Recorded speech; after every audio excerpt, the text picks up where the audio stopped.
As a busy day in the Pir Vadhai bus terminal fades into evening, the sound of the equally busy night trade can be heard. These gentle sounds indicate that young boys are ready for their first clients of the night. Under the cover of semi-darkness, other children move about stealthily, collecting scrap metal, used oil, or anything else to recycle. When their sacks are full, they might go home for a few hours of sleep or look for a safe corner to rest until dawn. For others, work just continues. Pir Vadhai, near the bustling city of Rawalpindi, is Pakistan's busiest open-air terminal, with up to 1,200 buses traveling through the terminal each day. Its 9,000 square meters harbor various bus stands, some 2,000 small shops, and about 100 inns and food and tea stalls, and much more.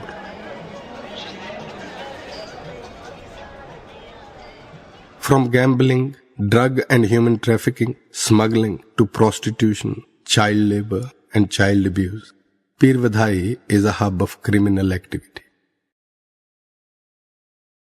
Built on an old cemetery, residents believe the bus terminal is cursed with many evils.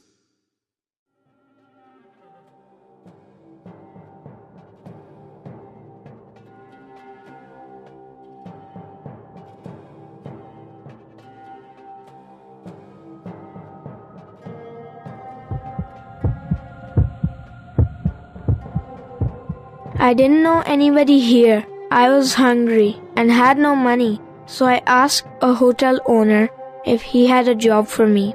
I thought I could wash dishes and make a living for myself. I told him I knew nobody in town, so he let me stay in a room where other children were living.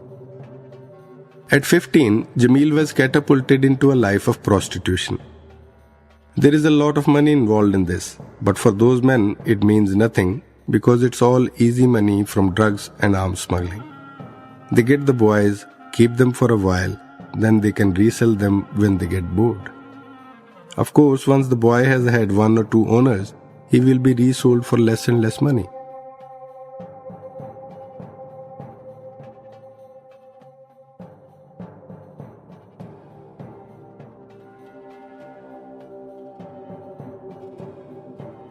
At 15, Amir, pictured right, is already a veteran scrap collector.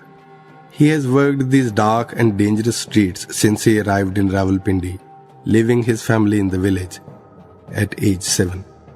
For 7 years he lived in a scrapyard, surviving on bread, tea and boiled potatoes. A poor diet is the least of his concerns, being harassed by drug addicts, beaten by a scrap dealer, and at least twice sexually assaulted by strangers. All come with the territory. On average, a boy like Amir can earn $2 every day collecting materials for recycling.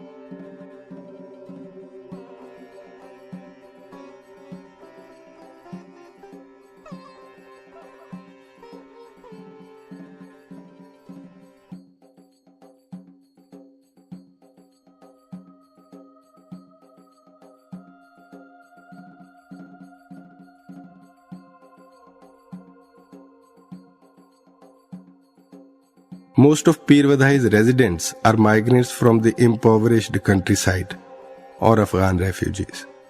Many are not entitled to any kind of government support. For children, accessing education is problematic, but survival, not education, is the priority for families here. We have so many problems. We can't be bothered with school. What use do I have for school? There are 11 people in my family. When my father says, bring me to 50 rupees, I have no choice. I must work.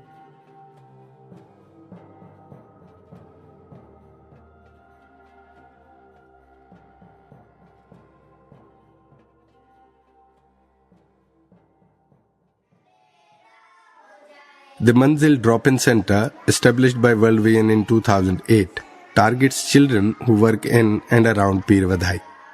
Manzil, which means destination or aim in the Urdu language, offers the sessions on health and hygiene, classroom learning, counseling, and recreational time.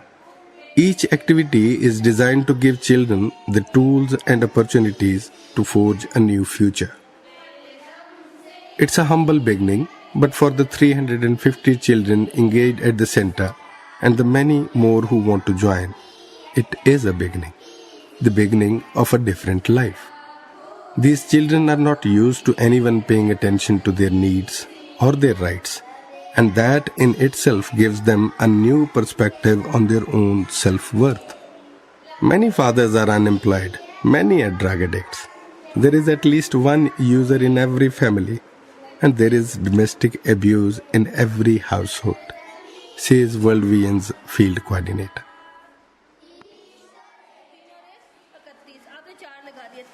English teacher Sumaya Rani, 24, holds her young audience captive as they recite parts of the body. The atmosphere in English and math class is calm and inviting, in contrast to the frenetic pace outside.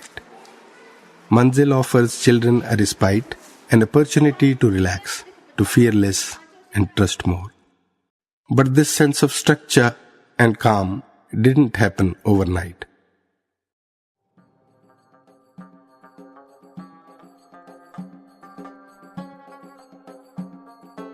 Children's psychosocial well-being is central to activities in Manzil. Sana Mukhtar, the clinical psychologist, challenges children to express their feelings, think positively about themselves, and witness a different form of behavior. There is no one they can share their fears, their dreams with. Children want someone they can talk to, someone they can trust. Here, the children don't have to be worried about being beaten. They are free to talk, to share. Here, they are free to be individuals. Empty, sat on a wall, empty, had a great fall. All the king horses and all the king men could not put him. At just 7 and 8 years old, Bilqis and Safira are domestic workers that have endured childhood under the shadow of domestic violence.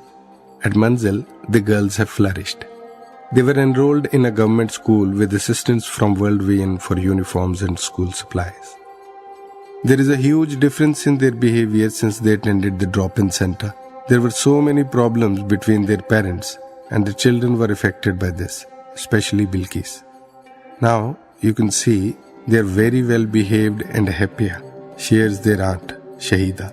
And I'm happy because they have learned to read and write, she says proudly. But Aunt Shahida wasn't always a supporter of Manzil. Like many other local families, she was suspicious of what the children were doing at the center. Today, she is one of their biggest supporters and works hard in the local community to encourage parents and guardians to register their children despite their poverty. Encouraging parents to give their children a chance for a different future in the face of such desperate living conditions isn't easy. But more and more local supporters are speaking up to encourage them to do just that.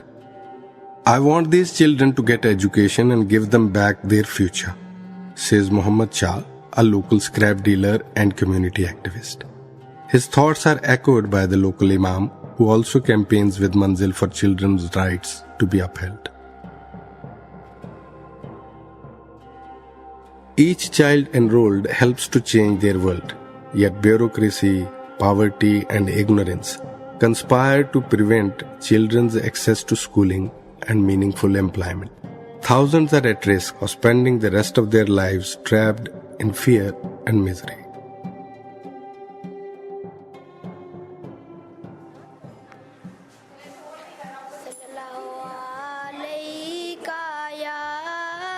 Ya Rasul Allah wa salam